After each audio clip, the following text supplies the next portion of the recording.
Hello everyone, this is Garrett, and this is Painkiller, and we're gonna do level 3 of Chapter 2, the Asylum. And here we go. This is kind of an odd one, because the card unlocking status is finish the level only using the Painkiller weapon. And, yeah, this thing's gonna be used quite frequently because of that. And this is probably also gonna be the video editing level of the game, because, well, one of many, really. Because there's a secret holy item up there. You might be able to see the yellow glow, sort of. And to get there, you're going to need to do some annoying jumps.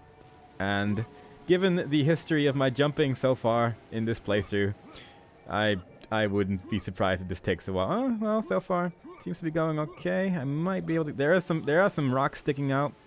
And I think you're supposed to jump from here, because there are just a whole bunch of rocks here. But I don't really have much luck with this particular secret.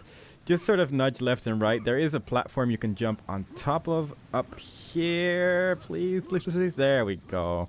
And from there, we can quick save and then happily bunny hop to the holy item. That was secret number 1. That went surprisingly well. I didn't need to do video editing there. But there is another one immediately coming up. There is this armor over here, which is sitting on top of the fountain, which is very nice. And there is a health item up there. And to get it, we're gonna have to play with the lantern again. And this lantern is trickier than the lantern in level 1. We just place it like that on the thing. But for some reason, this one's oddly slippery in comparison to the one in level 1. So I wouldn't be overly surprised if this thing just falls over and I have to load a quick save, but we'll see what happens. I am just sort of flying all over the place. This is one of those secrets where it's like, I hope things will go okay at some point, and wow. I don't even know how it didn't fall down there, but with some believing in ourselves, eventually, hey, we got there in the end. And it really is worthwhile to get as well, because you get 100 extra health. And given that this is the only weapon we get to use, it's kind of nice. Also, there's these planks, you can move all of them. You can't crouch in this game, as I've said many times before. And sometimes going through that hole can take a while because of it, but it's doable. So there's a whole bunch of ghosts in this level. I'm going to ignore all of them because we can't really attack them anyway. And instead I'm just going to bunny hop my way through where I actually need to go, which is all the way upstairs. So many ghosts flying around. They sort of hurt you, I think, if they fly through you, but that's all they can really do. And the first room. So this is pretty much supposed to be your typical haunted mansion. There's a whole bunch of zombies and stuff just sort of flinging towards you the moment they start getting close to you. And otherwise they just sort of crawl around. And there's quite a lot of enemies here, but they do die pretty quickly. And I think that if the music was a little bit different, this could have been a pretty good, like, horror type level. But as it is, it's just, you know, Painkiller. There's no scary in Painkiller because there's loud metal music playing in the background during every battle. And it somehow makes everything a little bit less tense for me. And even though it says you can only use the Painkiller, you can actually use Devil or Demon mode or whatever it's called. I keep forgetting the name of that. I should probably look up what it's actually called at some point. But yeah, if you get 66 souls and start shooting with your magical devil gun, then the game doesn't mind. You won't lose your tarot card because of it. And as such, I am going to be collecting some souls because there is another enemy type in this level which is considerably more annoying than these guys. These guys don't really do a whole lot other than jumping around. They do deal a little bit of damage with their attacks, but all in all, they're just not that terrifying, really. So for now, I'm just going to take care of these guys, get all of their souls, or at least most of them, because I can't really be bothered to wait for all of them. And wow, that looked weird. I think one enemy got stuck in the other and magic happened, but physics. That's how physics work. And there's another enemy type. It's this guy. We kind of saw part of him in the prison level. He was lying down on a table, and in this level, he's actually sort of walking around. But he's not too scary, fortunately, even if his head is just lying right there. And now the game is telling us to go upstairs, which is a little bit futile because we can only use the Painkiller in this level, and all there is up here is ammo. And that is just completely pointless, but I'm just going to pick it up anyway because the game made us go upstairs. I don't really know why the game makes you go upstairs there either, because immediately afterwards you go back downstairs into the same room again to go through a different door. But what are you gonna do? Instead, what we are gonna do is continue walking forwards. Do beware of the fire hydrants in this level, just like in the previous level. They explode quite viciously, but it does help against these enemies right here.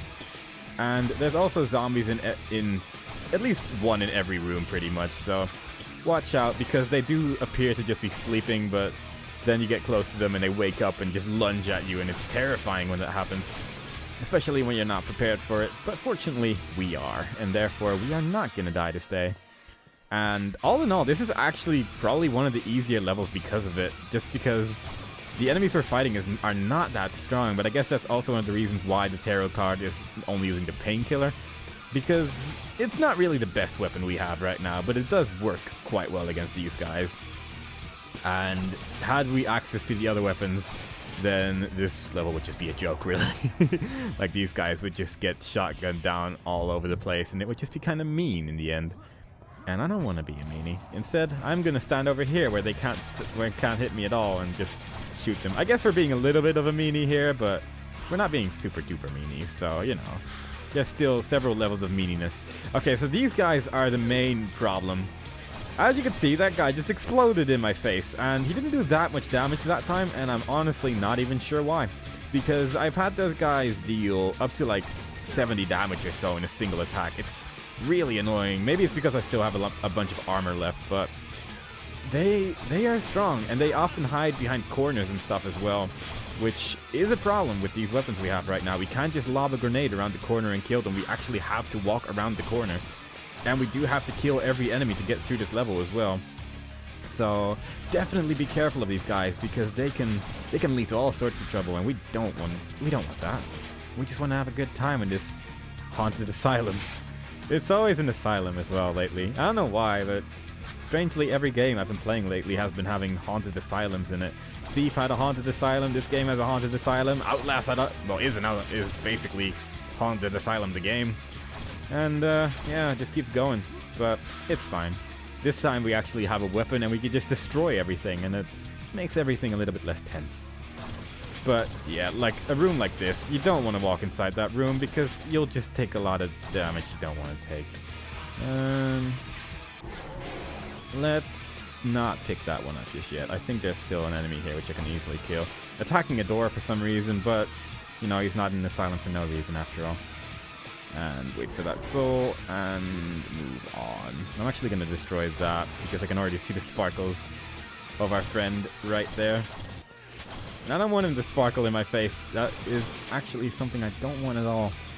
And I also don't really want to go into demon mode just yet, because I know where... I sort of have an idea where to go, but at the same time, I'm not 100% sure. I haven't really practiced this level all that much, because it's not extremely hard. The main difficulty lies in actually finding the enemies, but I think one might be in the top floor here or something. God, my compass is going crazy here. There we go. I missed that room. No wonder my compass was going weird. And I guess now I can move further into this room, maybe? Nope. Not yet. Not the time yet for that, I suppose. This is pretty much the main tedious part of this level, just finding the remaining enemies, because my compass is just going all over the place, and I guess it's underneath me? Somewhere in here, maybe in this room? There it is. And it's a problem. It's definitely one of the more tedious things about this level, but I think I'm just going to go into demon mode and just rush in, because this is where just a whole bunch of guys are standing around corners and they all explode in my face, and I don't like it at all. And this way, at least I can take care of these big dudes a little bit easier. It's a little bit hard to see anything right now, though, but as you can see, just every time I walk through a doorway, just immediately to the left, there's an enemy. And I actually killed everyone! So that's cool. And before we actually leave the level, I'm genuinely surprised I managed to kill everyone there, but it worked out, I guess. Walk upstairs until you reach this floor. This floor was previously, I think, inaccessible or something. And there's 2 holy items here, which we want, because money. Money is wonderful, and I like having as much as possible of it. And I'm lost, but I think I should be able to reach the exit through this door, yeah. And having killed everyone, it opened the front door of the asylum, and that's actually the entire level. It's a pretty short one, but it is kind of interesting to do a level entirely with the Painkiller. I don't think we've had a single level so far where we've only used the Painkiller after all. And we actually got all the gold for a change in the level. which doesn't happen very often either. There were only 9 destructible objects in the entire level as well. So apparently those remaining 6 probably were all fire hydrants and probably just didn't have any money in it. But beating that level unlocks Fury, deliver twice as much damage. It's another gold card, obviously. I mean, this would just be completely overpowered if it was a silver one. And I think I'm actually going to switch out Endurance for it, because Endurance is nice, but the damage is really good against bosses, and it's especially nice for the level that's actually coming up, because we're gonna be fighting a lot of enemies in that one. But I'll keep that for the next video, so I hope you enjoyed it so far, and the next time we play, we're gonna use that Fury card and see how good it's gonna deal with things. Yes. Bye-bye.